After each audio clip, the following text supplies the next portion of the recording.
Há muitos e muitos anos atrás, e ao mesmo tempo agora, num lugar muito longínquo, e ao mesmo tempo aqui, um grupo de homens e mulheres cavalgavam em seus cavalos, subindo uma montanha íngreme, numa noite escura. E do céu surge uma voz: desmontem de suas montarias, desçam, pegam pedras, enchem suas sacolas, remontem e continuem viagem. E amanhã de manhã, vocês estarão alegres e tristes ao mesmo tempo. Alguns desmontaram, outros não. Alguns pegaram muitas pedras, outros poucas. Colocaram nas sacolas, remontaram e continuaram viagem. Quando o dia amanheceu, tal qual a voz tinha dito, eles estavam alegres e tristes ao mesmo tempo. Alegres porque com a luz do dia, quando olharam nas sacolas, não eram pedras, eram diamantes. E tristes,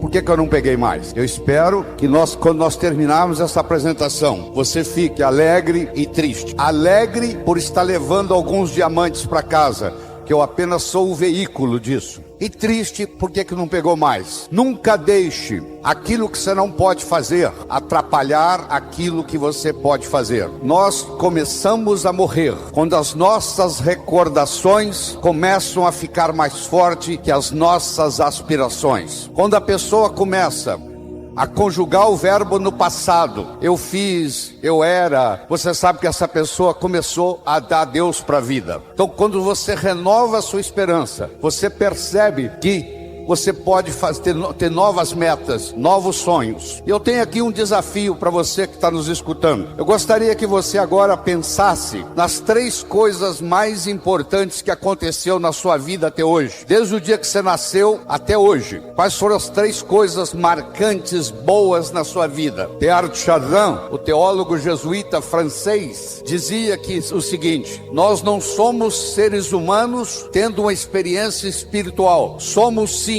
seres espirituais tendo uma experiência humana. Nós estamos passando um tempo aqui na Terra para adquirir uma experiência humana. Temos momentos agradáveis e momentos desagradáveis. Não é à toa que nós nascemos chorando, porque nós sabemos a barra que nós vamos enfrentar na vida. Aqui é planeta Terra, aqui não é paraíso. Se você quiser ser feliz 24 horas por dia, 365 dias por ano, você está no lugar errado. Aqui nós temos momentos felizes e momentos não tão felizes. Faz parte da vida. É como se fosse uma montanha russa. Tem momentos que nós estamos muito bem, tem momentos que nós não estamos muito bem. E você já sabe que se não estiver muito bem, não vai durar muito, vai melhorar. E se estiver muito bom, também não vai durar muito, vai piorar. Se você aprende esse conceito da montanha russa, isso ajuda. Mas vamos voltar lá. Você vai pensar em 3 momentos especiais da sua vida, marcantes, coisas importantes que ocorreram com você desde que você nasceu até hoje. Eu vou assumir que você já tem na sua mente esses 3 momentos mágicos. E eu vou fazer aqui uma declaração. Pelo menos 2 desses 3 momentos mágicos da sua vida não foram programados. Você se casou um dia, teve filhos, constituiu uma família. O dia que você conheceu o seu esposo, a sua esposa, foi assim? Você levantou um dia e disse assim: hoje eu vou conhecer alguém, quem eu vou me apaixonar, com quem eu vou me casar. Foi assim? Não foi. Você foi a algum lugar, você conheceu alguém, você se apaixonou, você se casou. Se você começar a analisar sua vida, os momentos mágicos da sua vida não foram programados. Você estava fazendo uma coisa e num ângulo de 90 graus, algo aconteceu de mágico, de milagroso. São os milagres que acontecem a cada momento. Henry Ford tinha uma frase que dizia assim: se você pensa que pode, ou se você pensa que não pode, de qualquer jeito você está certo. Se você pensa que pode, você vai trabalhar para que isso aconteça e vai se concretizar. Se você pensa que não pode, você não vai fazer nada e isso não vai acontecer. Quer dizer, a profecia de pode ou não pode vai se manifestar. Você não faz um bolo só com farinha, nem só com manteiga, nem só com ovos. Você precisa de vários ingredientes. O bolo da vida necessita vários ingredientes. O primeiro ingrediente, eu diria, é o respeito que você tem para com você mesmo. É a sua autoimagem. É o quanto você gosta de você. Ninguém pode ofertar o que não tem. Você não pode ofertar amor para o próximo se você não tem amor por si mesmo. Você não pode ofertar inteligência para o próximo se você não tem inteligência para você mesmo. Então a primeira coisa que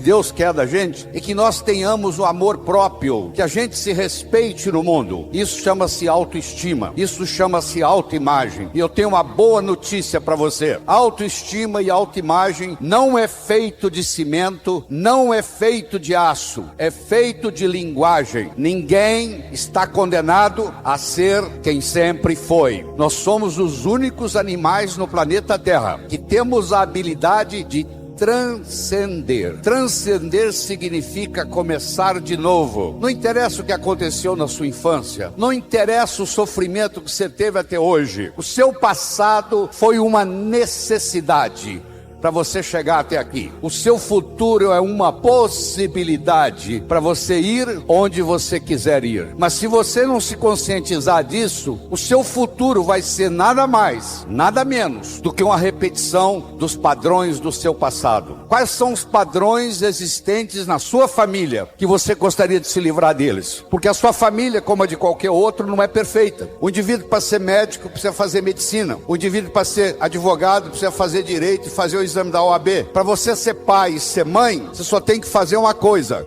copular, e os filhos nascem.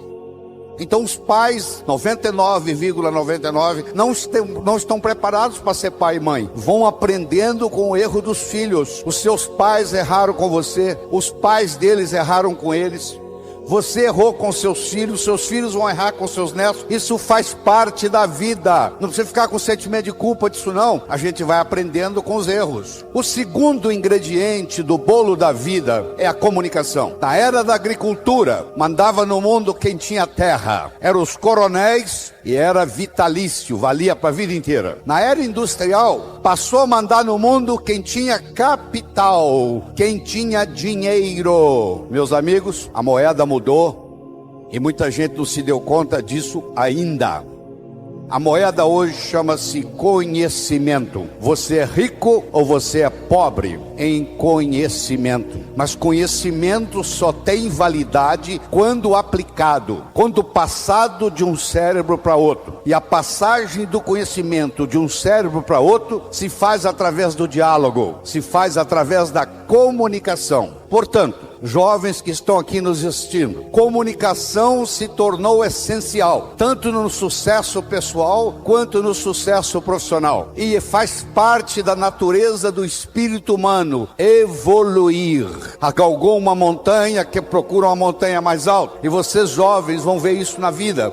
Você vai atingir as suas metas. Você quer passar no vestibular, passou no vestibular, quer se formar, quer arrumar um emprego, quer ser promovido, quer montar sua própria empresa, e você vai galgando as coisas na vida. Isso faz parte. À medida que você sobe no escalão da vida, talvez o ingrediente mais importante seja o diálogo, seja a capacidade de se comunicar, seja a capacidade de se expressar, seja a capacidade de entender o outro. Então, se você me permite, eu vou apresentar para você um modelo de diálogo que eu desenvolvi. Você vai ver que eu desenvolvi porque você nunca viu isso na literatura. Deixa primeiro eu conversar com você sobre modelo. Se eu desse de presente para você agora uma pérola, você provavelmente ia colocá-la no bolso. Se eu me encontrar com você semana que vem e lhe der uma segunda pérola, de novo, você vai colocá-la no bolso. Se eu der para você daqui 15 dias uma terceira e última pérola, você vai colocá-la no bolso.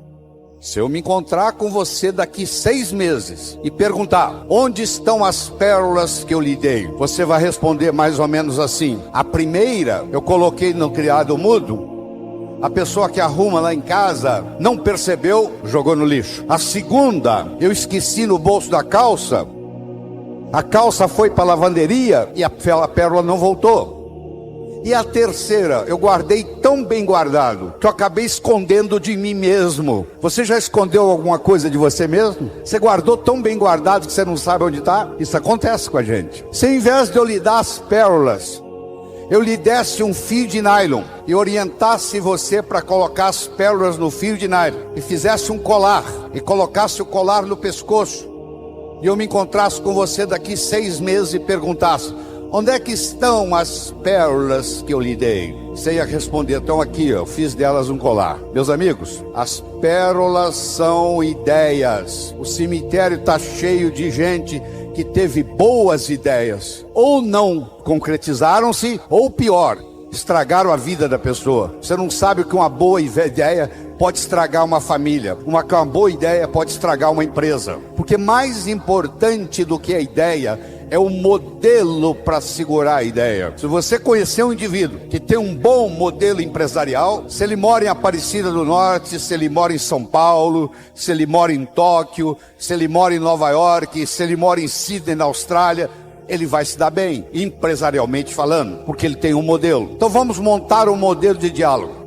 A comunicação tem 3 níveis. O primeiro nível eu chamo de boca-ouvido. O segundo nível eu chamo de cérebro-cérebro. O terceiro nível eu chamo de coração-coração. Vamos começar com o primeiro nível. Boca-ouvido. Deixe-me primeiro fazer uma distinção para você. Ouvir e escutar não são sinônimos. Você ouve com o ouvido, você escuta com o cérebro. Você já foi alguma vez num restaurante e pediu ao garçom para lhe trazer uma água com gás e ele lhe trouxe uma água sem gás? Ou você fez uma solicitação e ele lhe trouxe outra? Aquele garçom, naquele momento que ele recebeu o seu pedido, ele estava operando no nível 1. No nível 1 ninguém é promovido. No nível 1 você não conquista as pessoas. No nível 1 você não vai para frente na vida. Não interessa a nota que você tirou na escola, isso não faz diferença, porque a escola lhe passa informação. A vida lhe exige competência de ação. Imagine você indo a Guarulhos e lá tem uma aeronave se preparando para decolar São Paulo, Nova York. E você entra na aeronave para fazer esse voo. E da cabine do piloto, o piloto fala assim: senhores e senhoras, eu não sou piloto, mas eu tenho muitas opiniões e já li muitos livros de como pilotar um avião. Você ficaria na aeronave? Não. Você não quer saber quantos livros o piloto leu. Você quer saber se ele tem competência de tirar a aeronave do chão, voar com ela e aterrissar são e salvo em Nova York. A vida exige da gente competência de ação. O que cai na prova não cai na vida. Se você observar na sua cidade, você vai encontrar indivíduos que eram CDFs, que eram estudantes brilhantes e hoje são pessoas que estão perdidas na vida.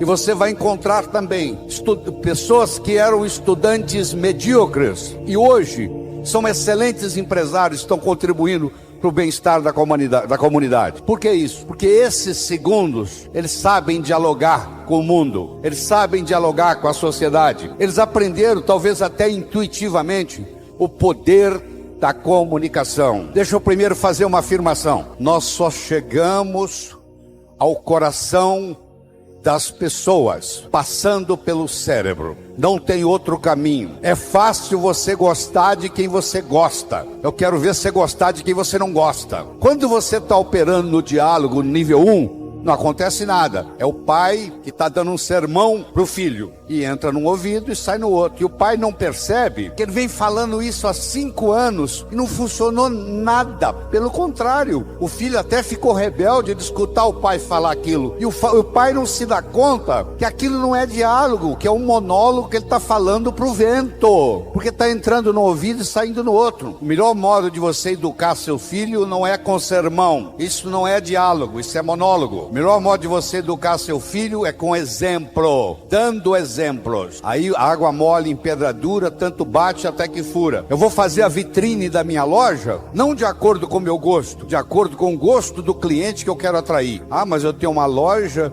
eu tenho uma cunhada que é decoradora interna, ela fez uma decoração muito sofisticada. Que produto que você vende? Aí eu vendo produto popular. Então você agora está com um problema sério. Quem gosta da vitrine entra, não encontra o produto que quer comprar.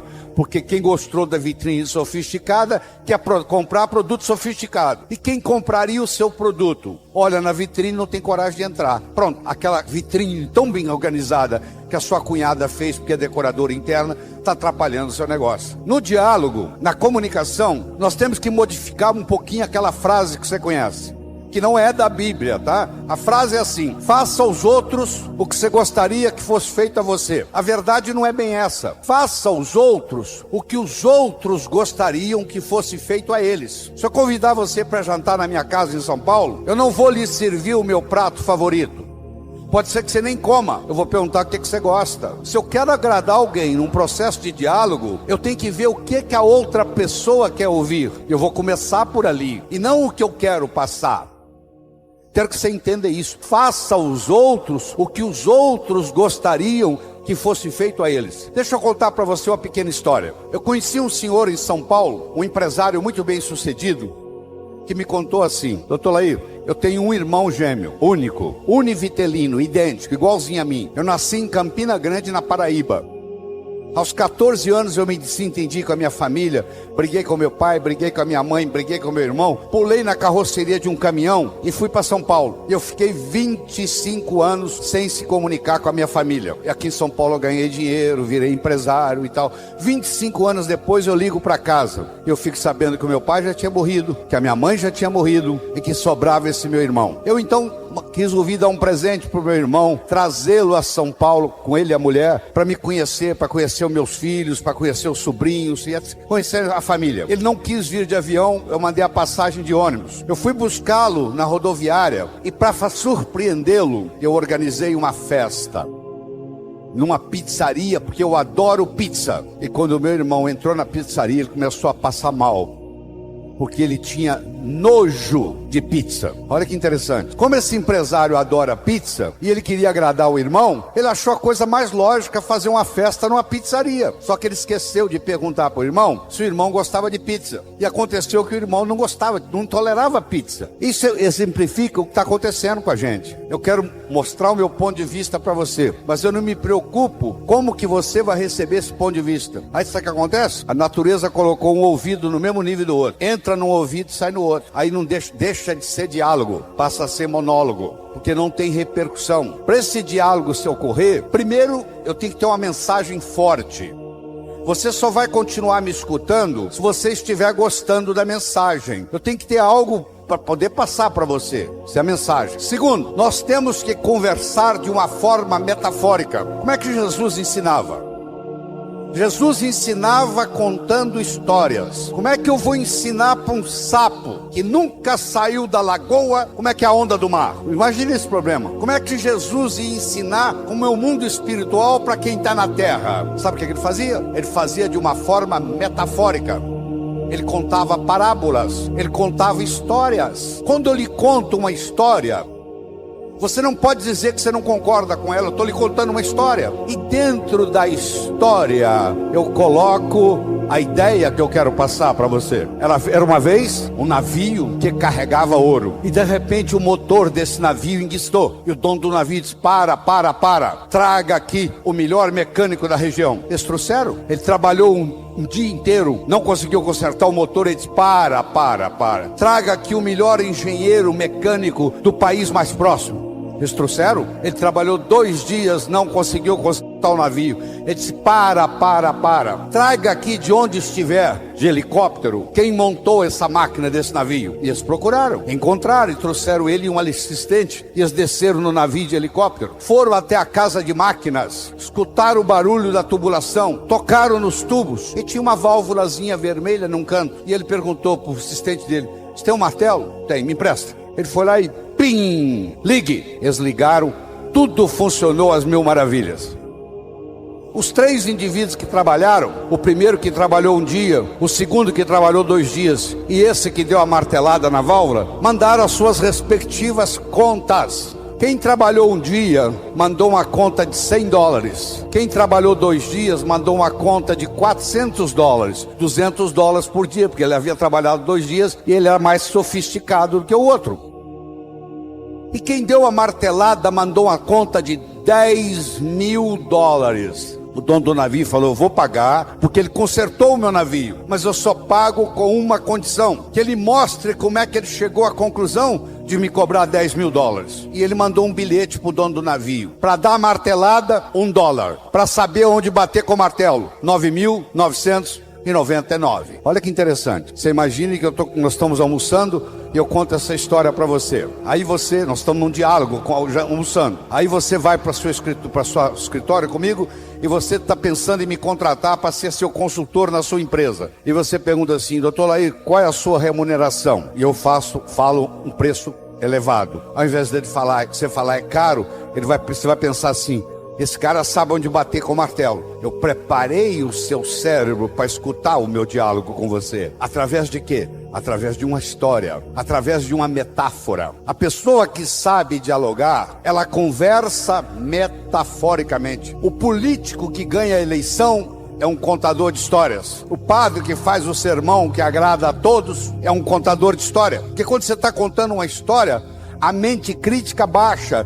Você conta a história e leva o que você quer levar junto da mensagem. E a mensagem entra na estrutura psicológica. Terceira coisa importante no diálogo é uma linguagem apropriada. Você já foi a um médico e o médico começa a usar aquela terminologia médica que só ele entende. E aí você volta e a sua família te pergunta: e aí, o que você tem? O que o médico falou? Ah, não entendi o que o médico falou. Esse médico não tem nada de inteligente. Ele tem que conversar numa linguagem que o paciente entenda. Você está com um processo difícil na justiça, você vai visitar um advogado e ele começa com aquela terminologia jurídica e você não sabe o que ele está falando. Precisa de alguém para traduzir. A própria Bíblia tem uma citação dizendo que se você não falar a linguagem de quem está lhe escutando, você está falando aos ares. Então é muito importante, quando você vai dialogar com alguém, não está na hora de você exibir vocabulário sofisticado, não está tem que ser um diálogo onde a pessoa inteligente entenda. Ela não precisa ter nenhuma sofisticação intelectual para entender. Deixa você usar a terminologia intelectual quando você estiver conversando com o intelectual. E outra coisa importante é a percepção. Uma coisa é o que você está passando, a outra coisa é que o outro está captando. Ah, você é um vendedor? Sou. Você é um bom vendedor? Ótimo vendedor. E aí, você tem vendido bem? Não, tem vendido muito mal. Então você não é um bom vendedor. O aluno que diz que é bom aluno, ele tem que me mostrar um boletim bom.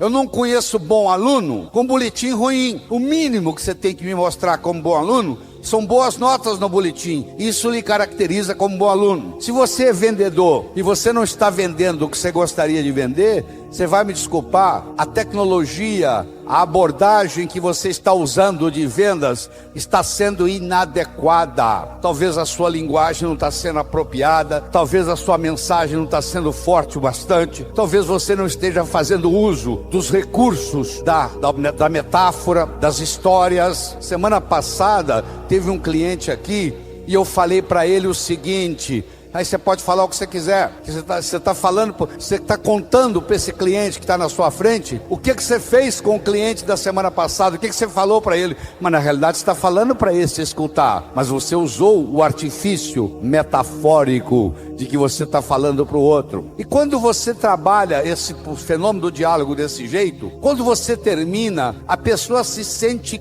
convidada a participar das suas ideias. Na vida, nós somos julgados por 4 coisas. Nós somos julgados por aquilo que fazemos. Você pode marcar no seu relógio: você encontra um estranho na festa, nos próximos 5 minutos ele vai perguntar para você assim: o que você faz na vida? A que é que você se dedica? Eu posso ter 2 pedreiros, um trabalhando ao lado do outro. Eu chego perto do primeiro pedreiro e pergunto: o que você faz na vida? Ele fala: eu sou pedreiro. Eu coloco um tijolo em cima do outro. Eu chego perto do segundo pedreiro que está ao lado dele e pergunto: o que você faz na vida? Eu sou pedreiro. Eu estou construindo o Maracanã, o maior estádio de futebol do mundo, que vai ficar aqui para a posteridade. Quero que você saiba que os 2 fazem a mesma coisa, só que esse segundo pedreiro, ele não vai ser pedreiro muito tempo não, logo ele vai ser construtor, porque ele não está colocando um tijolo em cima do outro, ele está construindo Maracanã. Então escute com carinho.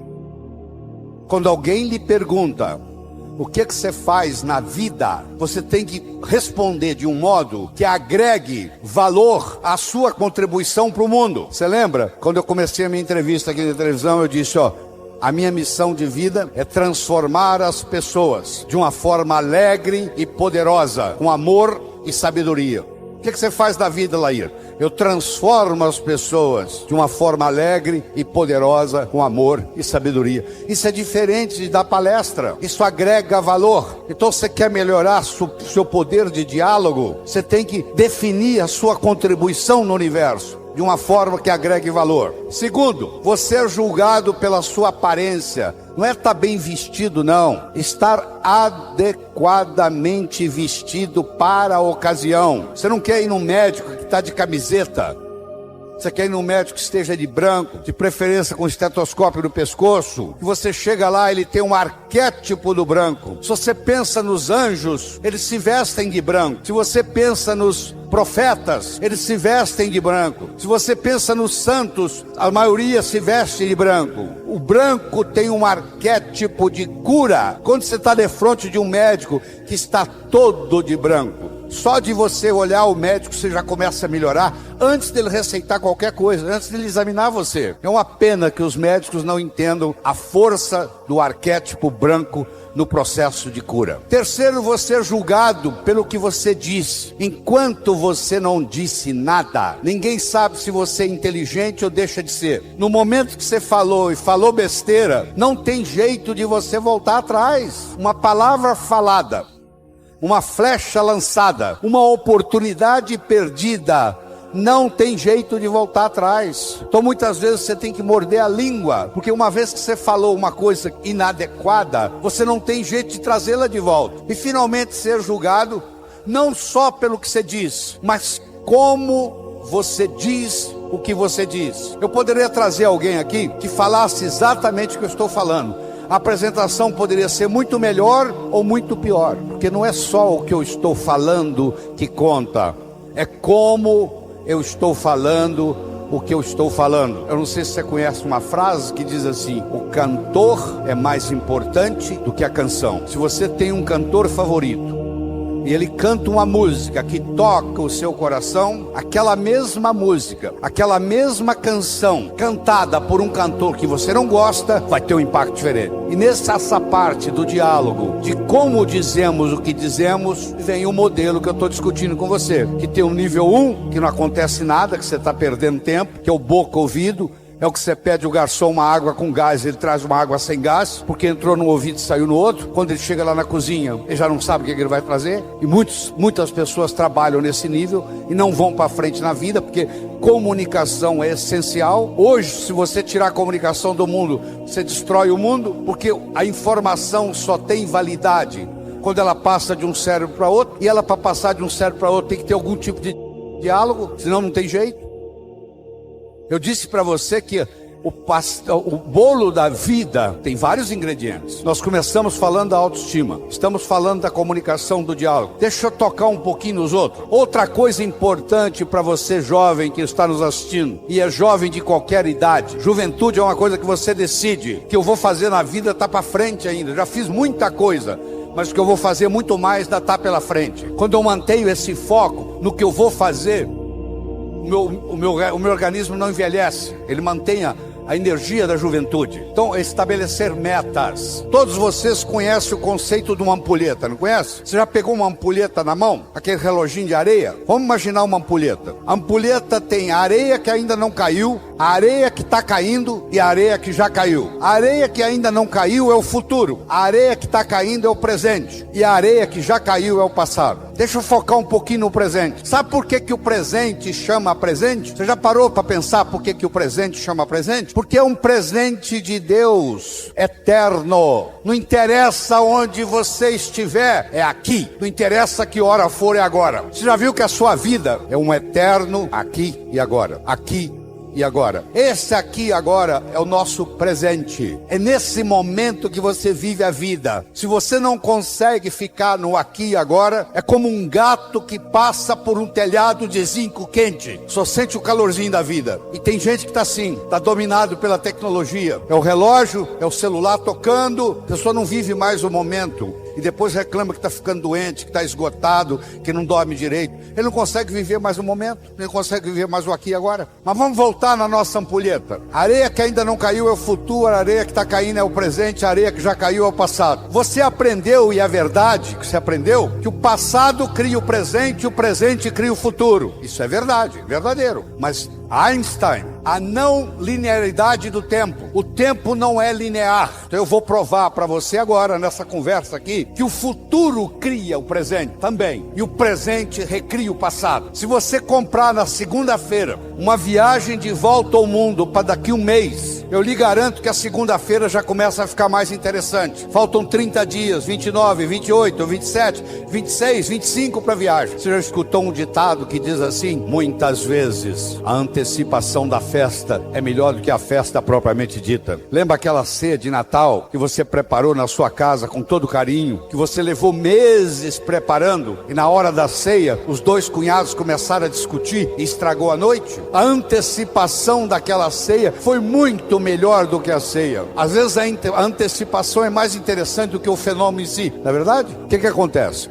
Se você tem metas para o futuro, o seu presente fica mais interessante, porque você vai viajar daqui 30 dias, daqui 29, daqui 28. Se você não tem perspectiva de futuro, aí a droga te domina. Todo drogado que eu conheci, que eu tratei, que eu cuidei como médico, todo drogado perdeu a perspectiva do futuro. Ele não tem a noção do amanhã. Ele acha que só existe hoje. Quem só acha que existe hoje não vai se preocupar o que a cocaína, a maconha, a heroína vai fazer no corpo, que é perder a perspectiva de futuro. Então eu espero que você entenda que o futuro cria o presente. Eu vou provar para você agora que o presente recria o passado. Eu dou um curso de treinamento final de semana num hotel fazenda. Vem gente do Brasil todo. Chegou uma senhora e disse: doutor Laí, eu estou aqui porque eu estou num processo de divórcio e fiquei sabendo que o seu curso fortalece o emocional, eu vim aqui fazê-lo. Deixa eu lhe contar a minha história. Eu sou casado há mais de 25 anos. Eu e meu marido decidimos, por opção, não ter filhos. Ele trabalha numa multinacional, eu trabalho noutra. Ele sai de segunda a sexta para viajar pela multinacional. E eu saio de segunda a sexta para viajar pela minha multinacional. Sexta-feira à noite nós nos reuníamos, íamos para um sítio que nós temos em Valinhos, perto de São Paulo, e nós passávamos sexta-noite, sábado, domingo, voltávamos segunda de manhã. A minha tia que me criou, que morava na Europa, veio nos visitar no Brasil. Eu levei-a para passar o final de semana no sítio. Ela teve uma parada cardíaca e morreu no sítio. E eu nunca mais tive coragem de ir lá. O meu marido não abre mão, ele viaja durante a semana e sexta-feira ele vai pro sítio. Eu não vejo ele durante a semana, não vejo ele no final de semana. Nós somos distanciando, estamos num processo de divórcio. Eu perguntei para ela assim: mas por que a senhora não vai no sítio? Falou: porque a minha tia morreu lá. Eu falei: mas justamente por isso. A sua tia saiu lá da Europa para te dar esse presente, para morrer no sítio, para mostrar para você o quanto que ela gostava de você. Isso tem uma simbologia. Dá para você captar essa simbologia, que ela fez questão de vir morrer do seu lado. E eu comecei a falar isso com a mulher, e eu fui falando, ela foi escutando. Ela não conseguia parar de olhar no relógio. E o que ela queria? Ir pro sítio. Que é o final da história. Ela voltou a ir pro sítio, está casada com o marido até hoje. Eu não consigo mudar o fato da tia dela ter morrido no sítio. Eu mudei no diálogo a interpretação da morte da tia dela no sítio. Eu não consigo mudar o passado de ninguém, mas eu quero que você saiba que tudo que aconteceu com você aconteceu por uma necessidade, talvez espiritual. O seu passado é uma necessidade que aconteceu para você chegar aqui. Ele é conhecido, você sabe o que aconteceu. O seu futuro é uma possibilidade e ele é desconhecido até que você decida qual que ele vai ser, porque você pode criar o seu futuro. Nós somos os únicos animais no planeta Terra que temos a habilidade de pensar em futuro. E eu sugiro que você se concentre lá no futuro, porque é lá que você vai passar o resto da sua vida. Só por isso, você não vai passar a sua vida no passado. Perdão, antes de ser um ato de amor, é um ato de inteligência. Só não perdoa quem é burro. eu não vou perdoar o meu pai pelo que ele me fez. Onde é que está seu pai? Aí ele já morreu. Aí ele vai ficar muito sem dormir hoje à noite por causa disso. O fato de você não perdoar o seu pai é mais ou menos assim: eu vou tomar o veneno para matar aquele cara, mas eu tomo o veneno. Isso não é tão ridículo, não é? O cara vai tomar o veneno para querer envenenar o outro. Quando eu tenho ressentimento do meu pai, quando eu tenho ressentimento da minha mãe, primeiro eu vou ter ressentimento de todos os homens e todas as mulheres no mundo, porque isso vai repercutir. Cada vez que eu encontrar um homem, vai lembrar do meu pai, eu vou ter problema. Cada vez que eu encontrar uma mulher, eu vou lembrar da minha mãe, vai ter problema. Então, se você perdoar o seu pai e perdoar sua mãe incondicionalmente, só pelo fato dele ser seu pai e pelo fato dela ser sua mãe, não é a pessoa em si, não. Eu estou querendo que você perdoe o arquétipo pai. Eu estou querendo que você perdoe o arquétipo mãe. Não é que agora você perdoa a sua mãe, você tem que trazê-la para morar com você, não. Você que tem que terminar e dizer, ó, o que você fez foi feito, você fez o... Eu lhe garanto que os seus pais fizeram o melhor que eles sabiam fazer. Não fez melhor porque não sabia. Eles não sabiam o que eles não sabiam. No momento que você perdoa, isso é mágico no seu corpo, porque isso muda tudo. Isso muda a sua energia, muda a sua capacidade de ganhar dinheiro. Se você tem ressentimento do passado, você cancela o seu futuro, você não tem perspectiva de futuro. O ressentimento do passado não deixa você ter perspectiva de futuro. Não interessa o que eles fizeram ou deixaram de fazer. No momento que você fizer isso, seu coração vai se abrir. Eu gostaria de terminar contando uma história. Era uma vez um escritor que morava à beira-mar. Ele tinha por costume caminhar na praia de manhã, e à tarde e à noite ele escrevia. Uma manhã ele estava caminhando na praia e de longe ele avistou um jovem que dançava na areia. Aquilo despertou a curiosidade dele e ele se aproximou. Quando ele se aproximou, ele percebeu que o jovem não dançava. O jovem estava jogando coisas no oceano. E ele perguntou: o que você está fazendo? E o jovem respondeu: a maré está baixa, o sol está quente, essas estrelas do mar estão morrendo desidratadas na areia. Eu estou jogando-as de volta ao oceano. Meu jovem, diz o escritor, será que você não entende que existe centenas de quilômetros de praia, centenas de milhares de estrelas do mar na areia? Você jogar uma ou outra de volta ao oceano não vai fazer diferença nenhuma. O jovem foi lá, pegou uma estrela do mar, jogou no mar, olhou para o escritor e disse: para essa eu fiz diferença. O escritor foi para casa. Naquela tarde ele não conseguiu escrever. Naquela noite ele não conseguiu dormir. Na manhã seguinte ele levantou cedo, se juntou ao jovem e começou a jogar estrelas do mar de volta ao oceano. Eu não sei o que você vai fazer com esse material que você acabou de escutar, mas eu posso lhe dizer uma coisa: tudo vale a pena quando a alma não é pequena, já dizia Fernando Pessoa. Se um de vocês captar isso aqui, já valeu a pena eu ter vindo aqui falar esta manhã. Eu espero de coração que novos caminhos se abram à sua frente, que o vento sopre levemente às suas costas, que o sol brilhe suave e morno no seu rosto, que a chuva caia de mansinho em seus campos, e até que nos encontremos de novo. Que Deus lhe guarde nas palmas de suas mãos. Muito obrigado.